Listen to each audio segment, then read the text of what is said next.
Bonjour et bienvenue à Brancher. Encore une fois, cette semaine, on vous présente différentes actualités du territoire. En ce qui concerne l'actualité branchée, je vous parlerai entre autres de l'Assemblée générale annuelle de la CCAP qui s'en vient pour bientôt, avec cette année un nouveau mode de scrutin. On parle aussi d'une activité organisée par le comité Dynamisons Tewksbury en vue du temps des fêtes. Vous allez pouvoir faire vos décorations avec de la récupération. Dans l'actualité municipale, on vous parle d'une nouvelle offre de service qui rend le transport en commun de la Jacques-Cartier encore plus pratique.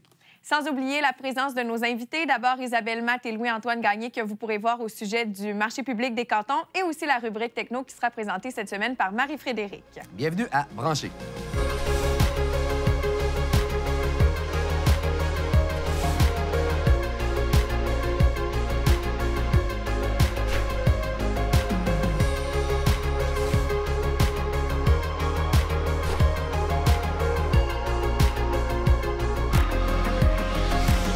Pour débuter ce segment d'actualité branchée, Francis, c'est une nouvelle concernant l'AGA de la CCAP. Oui, bien, l'Assemblée générale annuelle arrive à grands pas. L'événement aura lieu le 14 novembre prochain, ici même dans les bureaux de la CCAP.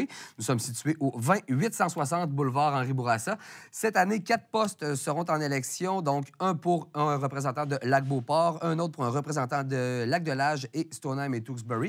Et on aura 2 postes disponibles également en suffrage universel, donc quiconque a envie de s'impliquer pourra le faire. Une nouveauté cette année dans le processus de vote à l'élection, les membres vont pouvoir voter du 7 au 14 novembre via leur espace client, donc en ligne, contrairement à d'habitude où on faisait le soir de l'élection même. Donc, pour ceux et celles qui ont envie de s'impliquer dans leur coopérative, c'est vraiment l'occasion idéale de le faire. À chaque semaine aussi, à chaque émission de Brancher, en fait, on vous présente certaines chaînes qui sont en débrouillage et encore une fois, nous en avons quelques-unes. Oui, bien la chaîne For Entertainment est en débrouillage jusqu'au 22 novembre. HGTV du 1er au 30 novembre. Love Nature, 5 novembre au 6 janvier. National Geographic du 1er au 30 novembre. Slice jusqu'au 30 novembre. W Network du 1er octobre au 18 novembre. Et YTV est en débrouillage du 15 novembre au 31 décembre. C'est le moment parfait pour apprendre son anglais. Toutes les chaînes sont anglophones. Oui, bien, il y en a quelques-unes, donc allez-y. C'est effectivement une excellente façon de se familiariser avec l'anglais. Et je vous ai parlé lors de la dernière émission du changement de nom pour les chaînes de Movie Network. Bien, c'est effectif depuis le 1er novembre. Le combo des chaînes de Movie Network a changé de nom pour Crave Plus. Le forfait est disponible dans votre combo télé à 13,95 par mois. Les clients, vous aurez accès à l'application Crave qui permet d'écouter les émissions de la chaîne sur un appareil mobile, ce qui est un avantage parce que sans le forfait, bien, l'application coûte 5,99 par mois pour l'abonnement. Bien, avec le combo, vous l'aurez gratuitement. N'oubliez pas que les services Go de TMN encore ne seront plus disponibles à partir du 1er novembre, mais reviendront avec un nouveau branding, une nouvelle étiquette au début de l'année 2019. Maintenant, pour l'actualité de CCAP.tv, à la fin du mois de novembre, on va vous présenter la dernière émission d'Autrement. Et dans celle-ci, on se posera la question sur la prévention et la protection. Est-ce que c'est moins coûteux que son traitement? Évidemment, on parle en lien avec l'eau. Alors, le passage à l'action est sans doute la clé du succès pour assurer l'avenir du lac Saint-Charles. Vous allez pouvoir le découvrir à travers ce dernier épisode d'Autrement. Nouveau babillard sur le www.ccap.tv, un babillard qui est beaucoup plus facile d'utilisation, qui va vous permettre de trouver les événements par date ou encore par MRC et par ville. Donc, vous pourrez aller chercher exactement ce que vous cherchez en vous rendant sur le www.ccap.tv. Excellent. Vous restez avec nous. Dans quelques instants, on parle techno avec Marie-Frédéric. Cette semaine, dans notre chronique techno, on va faire un suivi avec Marie-Frédéric sur ce que Rosalie nous a parlé la semaine passée. Donc, bienvenue. Bonjour. Ben oui, bonjour. Donc, Rosalie, la semaine dernière, nous parlait de maisons intelligentes, de robotisation. Ceci dit, ça prend des technologies aussi pour faire en sorte que ces équipements-là répondent rapidement et fonctionnent. Et j'ai nommé le 5G. Effectivement. En fait, le 5G, c'est avec l'arrivée des voitures automatiques, des maisons intelligentes, oui, des robots aussi. On s'entend qu'on veut pas un réseau qui est lent, OK? Puis actuellement, on s'entend que le réseau est pas si lent. On envoie un texto, par exemple, qu'on sera à côté. On s'entend que c'est moins qu'une seconde de délai pour la plupart du temps, à moins qu'on soit dans le fin fond du bois. Mais généralement, il faut quand même un réseau qui est rapide. Il n'est pas autant rapide, par exemple, que le 5G. Le 5G, en fait, qu'est-ce que ça nous permet? C'est que c'est 10 fois plus rapide que le 4G. C'est quasiment dans l'instantané. Mais quand on a une voiture automatique, on s'entend-tu que ça ne nous tente pas d'avoir un 4G qui fonctionne comme qui a une demi-seconde de retard? Parce que quand il y a un orignal qui passe, ça tente que la commande réponde assez vite dans l'instantané. Oui, tout à fait. Bien, actuellement, le 4G fait bien pour toutes nos applications mobiles plus conventionnelles, pour communiquer, pour échanger, pour aller sur les réseaux sociaux, pour utiliser des applications. Mais là, quand on parle d'une automobile intelligente, on met notre vie en danger. Effectivement, on veut que ça réagisse rapidement. Puis dans le fond, si je ne me trompe pas, le 5G est actuellement en test aussi dans certaines grandes villes du monde. Exact. Mais même au Québec et en Ontario, on a investi 400 millions dans l'implantation du 5G, les recherches aussi, parce qu'on s'entend qu'il y a une certaine controverse autour du 5G. Le 5G est, oui, comme je vous ai dit, 10 fois plus fort, mais qu'est-ce qui est difficile avec ça, c'est qu'on n'a pas encore assez d'informations sur est-ce que c'est nocif pour la santé. Parce qu'on se rappelle, notre mère nous disait toujours mets-toi pas trop la face proche du micro-ondes. Bien, c'est un peu la même chose, en fait, avec les 5G. Le 5G, en fait, le réseau est quand même assez fort, puis ça dégage beaucoup d'électromagnétisme. Puis, pour certaines personnes, c'est déjà dangereux. En fait, l'électrosensibilité est déjà considérée comme un syndrome, comme quelque chose qui peut être vraiment médicalement prouvé. Donc, on s'entend qu'avec l'arrivée d'un 5G comme ça, oui, on est en test en Europe. Il y a environ 170 scientifiques qui sont déjà en train de préparer des essais pour démontrer qu'il n'y a aucun problème, mais ça reste que sur 40 ans, qu'est-ce que ça va faire? On ne peut pas attendre, justement, parce qu'on s'entend que c'est nécessaire au niveau des industries pour garder notre compétitivité dans un marché, en sachant que les voitures intelligentes arrivent, les robots, on ne pourra pas attendre 40 ans en se disant est-ce que c'est bon pour la santé? On est dans l'instantanéité aujourd'hui, donc on doit répondre assez rapidement à ça. Mais il faut quand même vérifier, en fait, là, que ça n'aura pas d'impact majeur sur la santé publique. Puis je vais te faire une anecdote là, par rapport à ce que tu as dit, la passe du micro-ondes. Là, on s'est aperçu chez nous parce qu'on a déplacé le routeur de place. Et on est plusieurs à écouter la télévision en streaming, que quand on utilise le micro-ondes, qui est tout près du routeur, tous les streamings arrêtent. Donc, il y a vraiment un mélange de fréquences qui se fait. Là. Exact. Fait qu'il faut faire attention, mais quand même, je peux vous conseiller à la maison déjà, avant même l'arrivée du 5G, puis même s'il n'est pas là, on s'entend qu'on est déjà rempli d'ondes là, avec tout ce qui est les Wi-Fi et tout, comme tu as mentionné.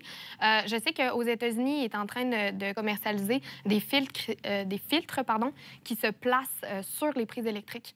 Donc, ça permet de diminuer justement les ondes qui sont dégagées des prises électriques. On a aussi d'enlever le téléphone quand on dort. On essaye de le mettre dans une autre pièce totalement, puis on s'achète un cadran conventionnel. De toute manière, c'est beaucoup plus le fun, puis on a moins tendance aussi à passer toute la soirée sur notre téléphone, puis des fois mettons, se coucher plus tard. Puis mon dernier aussi que je trouve vraiment intéressant, c'est d'isoler les Wi-Fi. Tu sais, des fois, dans la chambre, on n'a pas vraiment besoin d'avoir un Wi-Fi si on a un cadran. Donc, il y a des peintures qui se font actuellement qui permettent de bloquer les ondes. Donc, vous peinturez vos murs avec une peinture simple. Exactement. Puis ça bloque les ondes. Fait essayez d'isoler plus vos réseaux. Il y a toujours une façon de le faire. Puis je pense que déjà d'avoir un pied en avant sur la technologie qui arrive, parce que Dieu sait que tout arrive vite maintenant. Bien, c'est de l'information qu'on devrait aller chercher, hein, puis à propos de laquelle on devrait plus s'informer. Parce qu'au contraire, actuellement, quand on magasine nos services de télécommunication, ce qu'on veut, c'est vraiment un routeur qui va couvrir l'ensemble de la maison. Exact. Et bon, je crois pas être le seul à le faire, mais on est plusieurs à se réveiller même avec nos téléphones cellulaires. C'est rendu nos réveils matin. Bref, il va falloir s'informer. Et d'un côté un peu plus léger, tu as des applications dont tu aimerais nous parler pour passer un mois de novembre plus tranquille. Oui. Bien, en fait, le mois de novembre, je pense qu'on ne peut pas se le cacher, c'est un mois qui est très difficile. Là. On perd de la lumière, il fait plus froid, on doit faire notre deuil de l'été, qui va, oui, revenir bientôt, mais on dirait que même si on est québécois puis il y a 4 saisons à chaque année, c'est difficile. Puis on la trouve plus longue que n'importe quelle autre des saisons l'hiver. Exact. Donc, j'ai deux applications que j'adore utiliser. C'est Entraînement avec un S. Entraînement, ça fait depuis très longtemps que je l'utilise, tout simplement pour le côté accessible, super facile. C'est une application qui permet d'avoir des entraînements sur demande, selon le nombre de temps qu'on veut. Ça peut aller de 5 à 1 heure. Puis, ça peut être l'entraînement que vous voulez. Par exemple, c'est sûr que quand on fait un entraînement de yoga de 5 minutes, c'est plus ou moins intéressant. Mais pour un entraînement même de 5 minutes en CrossFit, en Tabata ou en HIIT, des entraînements qui sont vraiment en intensité élevée, ça permet d'avoir des résultats qui sont super prenants. Puis on s'entend qu'à chaque jour, on a un mode de vie super sédentaire, donc il faut faire sortir le méchant. 5-10 minutes dans n'importe quelle pièce, pas besoin de matériel. Entraînement, c'est vraiment votre meilleur ami à ce temps-ci de l'année. Je trouve que c'est vraiment intéressant. Est-ce que c'est une application qui est gratuite? Application gratuite. À moins que vous décidiez d'avoir un forfait, par exemple, de 12 semaines, que vous voulez des entraînements qui sont précis avec un résultat précis, je pense qu'à un moment donné, il faut s'alléger un peu au niveau de l'entraînement puis arrêter de se dire qu'on veut tout le temps des gros résultats. Tu sais, des fois, juste 15 minutes par jour, il faut prendre le temps. Puis je pense que ça, c'est vraiment à l'état comme gratuit. L'application est vraiment géniale et nécessaire pour moi. Juste le fait de bouger, on va le ressentir sur notre morale, sur notre esprit. Et tu nous parles aussi de Bright Mind. Oui. Bright Mind, en fait, c'est que la méditation, ça a été super à la mode depuis, je pense, environ 2 ans. Je trouve que c'est quelque chose qui semble inaccessible du premier coup. En fait, on dit tout le temps qu'il faut... Tu sais, les gens, on les voit, ils méditent, puis on dirait qu'ils sont dans une transe totalement. Puis je suis comme moi, quand que j'arrête, je pense encore, puis on dirait que c'est pire. Mais qu'est-ce que je trouve intéressant avec l'application, c'est que pour un 5-10 minutes, encore une fois, investi, puis on s'entend que de la méditation, le seul matériel qu'on a besoin, c'est soi-même. Puis on peut le faire complètement n'importe où. Là. Ça peut être dans la voiture avant même d'arriver au travail. On peut prendre le 5 minutes. On met l'application Bright Mind. Puis il y a une personne qui guide la méditation selon les buts qu'on veut mettre. Fait que c'est pas nécessairement une méditation qui dit « Ah, on va s'évader complètement ». C'est juste une méditation pour se recentrer. Puis honnêtement, je l'ai essayé je vous dirais, ça fait 2-3 semaines. Quand j'ai des journées vraiment chargées, des fois, on a l'impression qu'on est fatigué physiquement. Tu sais, là, on se dit « Ah, il y a un 5 à 7 à soir, je serais pas capable, je suis tellement fatiguée ». Mais j'ai juste pris 5-10 minutes pour mettre l'application, écouter, puis on dirait que c'est drôle, j'avais encore d'énergie. Souvent, c'est vraiment psychologiquement qu'on manque d'énergie. À un moment donné, pour se sortir du tumulte, là, pour réussir vraiment à prendre 5 minutes, s'isoler puis faire le vide pour mieux revenir, ça peut être une excellente suggestion. Tes applications sont disponibles sur l'App Store? Exact. Ils sont disponibles sur l'App Store. Puis encore une fois, ils ont tout le temps des pages Facebook ou des réseaux sociaux qui réussissent à alimenter avec des contenus qui sont intéressants, des fois même des articles aussi qui peuvent nous permettre de nous guider dans l'utilisation des applications. Excellent. Hey, ben un gros merci, Marie-Frédérique. Ça fait plaisir, Francis. Vous restez avec nous. On est à brancher. L'actualité culturelle et événementielle du territoire est bien diversifiée. On débute d'ailleurs avec une nouvelle concernant le comité Dynamisons Tewksbury. Oui, un autre bel événement qui est organisé par le comité en collaboration avec la Caisse des Jardins de Charlesbourg. L'événement aura lieu le 24 novembre prochain. Vous êtes invités à participer à l'atelier d'artisanat. Venez créer vos décorations de Noël à partir d'éléments de récupération. C'est ouvert à tous à partir de 12 ans. L'activité aura lieu de 13h30 à 15h30 à la chapelle Saint-Jacques de Tewksbury. Vous devrez réserver votre place en communiquant avec eux via courriel à communauté-dynamisons@gmail.com ou encore par téléphone au 418-848-0810. Si malheureusement vos enfants sont un peu plus jeunes, mais que l'idée vous intéresse, bien, on vous rappelle que l'émission Bricole-Rigole est toujours disponible dans les archives de ccap.tv. Donc, d'autres belles idées de bricolage à faire à la maison à partir de récupération. Il y a un nouveau partenariat entre l'Association maritime du Québec et Ambulance Saint-Jean qui va permettre de sauver plusieurs vies. En fait, on a décidé de faire ce partenariat pour offrir un 10 % aux membres de l'Association maritime sur les formations en secourisme. En 2017, la Société de sauvetage rapportait 31 incidents allant du simple chavirement à l'échouement sur les plans d'eau de la province. Donc, 7 fois sur 10, ça se déroulait sur des plans d'eau isolés, en offrant évidemment une formation de secourisme aux membres de l'association. On évite probablement des incidents qui pourraient devenir très, très graves. Alors, si vous voulez plus de détails sur ce nouveau partenariat, on vous invite à vous rendre sur le site d'Ambulance Saint-Jean au www.sja.ca. On vous parle maintenant d'une nouvelle concentration qui sera offerte à l'école du Boisé. En fait, c'est avec beaucoup de fierté que la période d'inscription est officiellement ouverte pour cette nouvelle concentration soccer. Donc, elle sera disponible dès 2019-2020 pour les élèves de 3e à 6e année. Un programme d'entraînement de qualité dans un contexte qui favorise évidemment la réussite scolaire.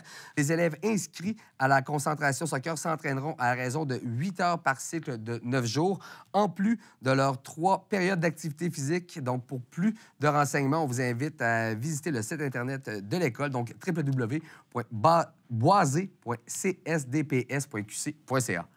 Il y a des gens qui sont amateurs de plein air, qui aiment faire des activités à l'extérieur et qui se sentent peut-être un peu brimés une fois que les enfants arrivent, mais il y a des organisations comme Timous d'Ambrousse, que l'on connaît déjà depuis plusieurs mois, qui permettent aux familles de se rendre plus outillées pour éventuellement faire des sorties à l'extérieur. Timous d'Ambrousse va s'agrandir avec une première division dans Charlevoix. Alors, si vous voulez ne rien manquer sur cette région, vous pouvez vous rendre sur la page Facebook de Timous d'Ambrousse Charlevoix. Et maintenant, ils ont un site officiel sur lequel vous allez pouvoir vous inscrire à l'infolettre qui est maintenant accessible, sans oublier les différents articles sur lesquels vous allez pouvoir apprendre différentes techniques pour pouvoir sortir à l'extérieur avec vos petits mousses. Une super initiative, hein, parce qu'effectivement, avec l'arrivée de jeunes enfants, tout peut devenir un petit peu plus compliqué. Bien, avec les conseils prodigués par les gens de Timous à la Brousse, vraiment, on rend ça un peu plus simple.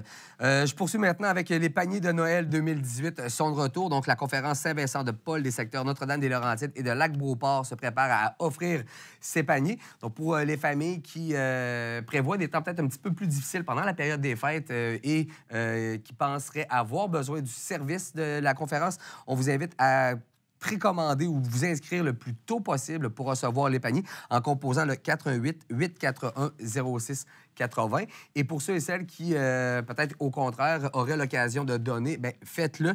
Les bénévoles de la conférence seront au IGA de Lac-Beauport et au métro Notre-Dame-des-Laurentides les 30 novembre et 1er décembre prochains pour recueillir vos dons. Soyez généreux et faites-le rapidement. Merci beaucoup, Francis. On poursuit avec les nouvelles de la MRC de la Jacques-Cartier. Allons-y maintenant avec l'actualité municipale. Mélissa, pour débuter, un nouveau service offert par le transport en commun de la Jacques-Cartier. Oui, exactement. On débute avec les nouvelles de la MRC de la Jacques-Cartier. Le TCJC ajoute un billet de transfert dans l'heure. Alors, il sera possible, si vous empruntez un trajet, de demander au chauffeur de prendre un billet pour pouvoir, dans la même heure, reprendre le même trajet. En fait, c'est un service qui s'offre non pas pour faire un aller-retour, mais bien pour servir ceux qui auraient peut-être besoin de faire un arrêt à l'épicerie, par exemple, avant de se rendre à leur destination finale. Donc, vous demandez au chauffeur d'avoir ce billet-là, il vous l'offre et finalement, dans l'heure qui suit, vous pouvez reprendre le même trajet dans la même direction. Donc, si vous voulez avoir des informations et savoir surtout si le service est offert sur votre trajet, vous pouvez vous rendre sur le site Internet tcjacquescartier.com. On vous invite maintenant à vivre Noël dans la Jacques-Cartier du 17 novembre au 9 décembre. Découvrez l'univers féerique et magique de la région en visitant l'un des 4 marchés de Noël de la région et courez la chance de remporter l'un des nombreux prix disponibles. La tournée des lutins commence du côté de Shannon au Salon des artistes, artisans et travailleurs autonomes les 17 et 18 novembre. Nous vous invitons ensuite à aller faire un tour au Salon Expo Cadeau à Sainte-Catherine de la Jacques-Cartier les 24 et 25 novembre. Et dès le 30 novembre, le marché de Noël de la Jacques-Cartier s'installera à la Grange du Presbytère. Il y aura aussi les 1er et 2 décembre, en plus des 7, 8 et 9 décembre. On vous rappelle qu'à chaque endroit, vous aurez la chance de remporter un des prix. Enfin, à Lac-Beauport, la féerie de Noël pro-ludique sera présentée par Desjardins les 1er et 2 décembre prochains. Les marchés de Noël de la région de la Jacques-Cartier, c'est l'occasion idéale de s'imprégner de l'esprit des fêtes, mais également de mettre la main sur des produits exclusifs faits localement par les artisans et artistes du territoire. Pour clore le segment de la MRC de la Jacques-Cartier, on vous rappelle que chaque vendredi, sur leur page Facebook, ils vous partagent un agenda du week-end et vous pouvez vous rendre sur leur site Internet pour avoir plus d'informations sur les différentes activités organisées dans la MRC. Côté actualité municipale, il y a la création d'un rendez-vous annuel avec la communauté d'affaires sur l'enjeu de la main-d'œuvre et l'immigration qui va se tenir du côté de Québec les 28 février et 1er mars 2019. Parler d'immigration et de fiscalité en matière d'attraction. Donc, vous pouvez aller sur le site de la Ville pour avoir tous les détails. On assiste à la suspension du service de brigadière du côté de Stoneham pour ce qui est du chemin du Hibou et du Golfe. Une réévaluation pourrait être faite au printemps en tenant compte également du délai prévu pour l'installation d'une lumière de circulation à cette intersection. Bref, on valide les différentes options et on choisira celle qui sera le plus avantageuse et le plus sécuritaire pour la municipalité. On parlait tout à l'heure des différents marchés de Noël organisés dans la MRC de la Jacques-Cartier. Bien, il y a aussi des fêtes de Noël qui vont être organisées dans les différentes villes, entre autres à Lac-de-L'Âge le 16 décembre de 9h à midi au manoir du Lac-de-L'Âge. Alors, le conseil municipal invite les jeunes de 10 ans et moins du Lac-de-L'Âge à s'inscrire à l'activité. Il y aura évidemment de quoi divertir vos enfants, des collations, la visite du Père Noël et quelques surprises. Donc, vous devez vous inscrire avant le 1er décembre au ville@lacdelage.com ou encore par téléphone au 88 848 24 17. À Lac-Beauport, une élection partielle aura lieu, dans le fond, le 9 décembre prochain pour pourvoir le poste de conseiller ou conseillère municipale pour le district numéro 6. Les personnes inscrites sur la liste électorale pourront exercer leur droit de vote en se rendant à la salle Philippe-Laroche du centre communautaire situé au 46 chemin du village entre 10h et 20h. Une journée de vote par anticipation est également organisé le 2 décembre au Chalet des loisirs, qui lui est situé au 8 chemin de l'École, et vous pourrez y aller de midi à 20h. Pour voir l'avis d'élection et pour plus de renseignements, vous pouvez consulter le site Internet de la municipalité au www.lac-beauport.québec. La municipalité des Cantons-Unis de Stoneham et Tewksbury est heureuse d'annoncer à ses citoyennes et citoyens que la collecte des matières organiques va débuter au printemps 2019 pour les résidents desservis par la collecte de porte en porte. Donc, c'est une très bonne nouvelle pour les gens de Stoneham et Tewksbury qui pourront commencer à faire du compost. Tout à fait. Mélissa, dans un instant, tu vas rencontrer nos invités. Oui, exactement. Isabelle Matt et Louis-Antoine Gagné pour parler du marché public de Stoneham et Tewksbury. J'ai le plaisir d'être accompagnée sur le plateau de Mme Isabelle Matt et M. Louis-Antoine Gagné, qui sont sur le projet en fait, du marché public des cantons à différents niveaux. Vous êtes sur le conseil d'administration, vous vous assurez de pouvoir contacter les producteurs. Comment s'est déroulée la saison dernière, l'été 2018? Ça a été un succès pour vous? Oui, ça a été un très bon été. C'était notre 3e édition du marché. On avait cette année 17 producteurs, dont 10 des Cantons-Unis de Stoneham et Tewksbury. Alors, c'est vraiment une première. Il y a une belle relève dans nos cantons. Et là-dessus, 12 producteurs de la MRC. Un très bel été avec un bon achalandage. Je dirais environ un peu plus que 400 personnes par semaine qui se sont déplacées pour le marché. Et quand on a des événements spéciaux, c'est à peu près 600 personnes qui se déplacent. Donc, on est très contents. Oui. Louis-Antoine, en plus d'être sur le conseil d'administration, il faut aussi souligner que tu es producteur. À titre de producteur, comment tu penses que d'avoir un marché public à toutes les semaines à Stoneham et Tewksbury peut justement aider les autres producteurs, toi, à faire voir leurs produits, puis surtout peut-être à inciter les gens à acheter local? Bon, on l'a vu dans le marché public des cantons, au fil des années, le nombre de producteurs locaux qui viennent de Stoneham a augmenté. Donc, c'est signe que le marché public, bien, ça l'aide les producteurs. Moi, sans le marché, je ne serais pas capable de développer ma ferme comme je le fais. Puis, il ne faut pas aussi oublier le site. T'sais, oui, on vient au marché, mais on vient voir le site. C'est un site exceptionnel. C'est sans doute le plus beau site de la région. On est dans un site patrimonial avec la grange du presbytère, l'église. On est à côté de la Rivière-Huron, on est à côté du parc des fondateurs. Il y a un jeu d'eau, il y a la pump track pour les enfants. Donc, quelqu'un qui vient au marché ne vient pas seulement faire ses emplettes, faire un 5 à 7, prendre un verre, mais il vient aussi profiter de tout cet environnement-là. Puis c'est important de le souligner, je pense. Isabelle, vous aviez le projet cette année d'étirer le marché public jusqu'au mois de novembre. Ça ne s'est pas tenu cette année, mais l'année prochaine, ça pourrait être un de vos objectifs? Oui, absolument. C'est un projet qu'on veut reconduire. Ça n'a pas été possible cette année, mais on a beaucoup de producteurs, dont des agriculteurs, dont Louis-Antoine. Cette année, on en avait des nouveaux, comme je les appellerais nos micro-producteurs, comme Bruno Doyon du Jardin d'Anaël qui fait du bébé gingembre, ou les Jardins de la Résilience avec des artichauts. Des producteurs qui avaient des légumes de garde aussi, qui auraient pu vendre leurs légumes jusqu'à la fin du mois d'octobre. Alors, c'est vraiment quelque chose qu'on veut reconduire l'année prochaine. Louis-Antoine, tu es très impliqué sur le territoire, entre autres sur le conseil d'administration. La semaine dernière, vous avez appelé les gens à venir donner leurs suggestions pour l'année prochaine. Ça vous a permis, entre autres, de parler avec les élus municipaux. Quels étaient les enjeux que vous vouliez mettre sur la table avec eux? Ouais, c'est sûr que le financement, l'aide de la municipalité pour le marché, c'est important pour nous, pour le marché. Un marché, là, il y a beaucoup de coûts qu'on ne peut pas imaginer qu'il y a.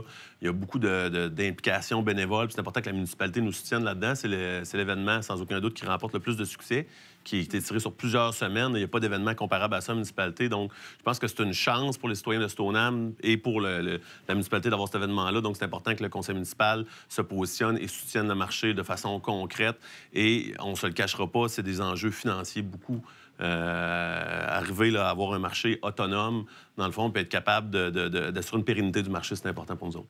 Isabelle, vous avez d'ailleurs pu compter sur le financement de la Caisse des jardins de Charlesbourg. Oui, cette année, on a eu un octroi de 10 000 de la Caisse pour mettre en place un projet de cuisine collective en lien avec le marché, pour travailler avec les produits des producteurs, des artisans de chez nous. Alors, c'est quelque chose qu'on développe à partir de cet automne. On n'a pas de date par rapport à l'ouverture de la cuisine collective, mais on se penche là-dessus cette année. On a des partenaires, Louis-Antoine a parlé de la municipalité, Caisse populaire Charlebourg, la MRC de la Jacques-Cartier nous aide beaucoup cette année. Ils ont peaufiné l'affichage dans le cœur du village ou de la municipalité de Stoneham, de Tewksbury, de Lac-de-L'Age. Alors, c'est des choses importantes pour nous autres. Avec peu de moyens, il faut s'afficher, il faut aller chercher les gens, donc c'est de l'aide précieuse. On a des membres de soutien, des partenaires d'affaires de la région cette année qui se sont ajoutés. CCAP est déjà un partenaire depuis déjà 3 ans, mais aussi des entreprises locales, des gens d'affaires de chez nous qui nous donnent 100, 200, 300, 500 $ sur une base récurrente pour développer nos activités. Alors, c'est vraiment un projet collectif et communautaire. Louis-Antoine, cette année, je pense à notre passage au marché public des cantons où il y avait une artiste maquilleuse pour les enfants, il y avait la présence de band aussi pour agrémenter l'expérience des clients. Vous allez demander, encore une fois, par le biais d'Internet, les suggestions des gens, qu'est-ce qu'ils aimeraient voir dans leur marché. C'est important pour vous d'être à l'écoute des citoyens? Bien, tout à fait. Hein. Dans le fond, le marché, ce qui fait son succès, c'est la présence des citoyens. Donc, on va être à l'écoute des citoyens, quels sont leurs besoins. On l'a remarqué cette année, il n'y avait pas le jeu gonflable, puis ça a été souligné. On espère être capable de récupérer ça l'an prochain. C'est un enjeu d'assurance. Encore là, la municipalité, on espère qu'elle va pouvoir nous aider dans cet enjeu-là.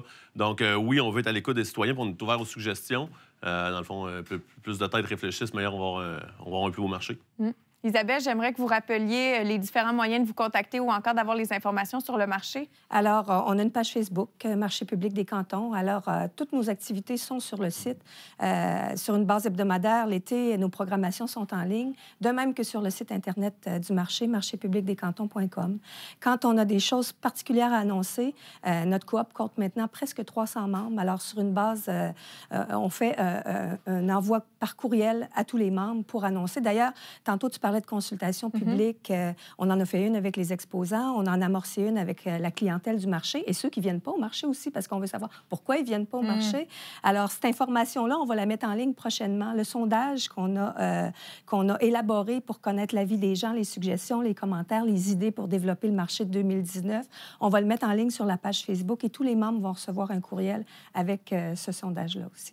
Bien, merci beaucoup, Louis-Antoine, Isabelle, pour votre passage sur le plateau de Branché. C'est ainsi que notre émission se termine. Et si, comme nos invités, vous aimeriez venir parler de différents enjeux sur le territoire, on vous invite à nous écrire au info@ccap.tv. Vous pouvez aussi revisionner l'émission sur notre site Web ou encore en vous abonnant à notre chaîne YouTube. Et je voudrais remercier Francis, avec qui j'ai co-animé encore une fois aujourd'hui. On va se retrouver très bientôt pour une autre émission de Branché.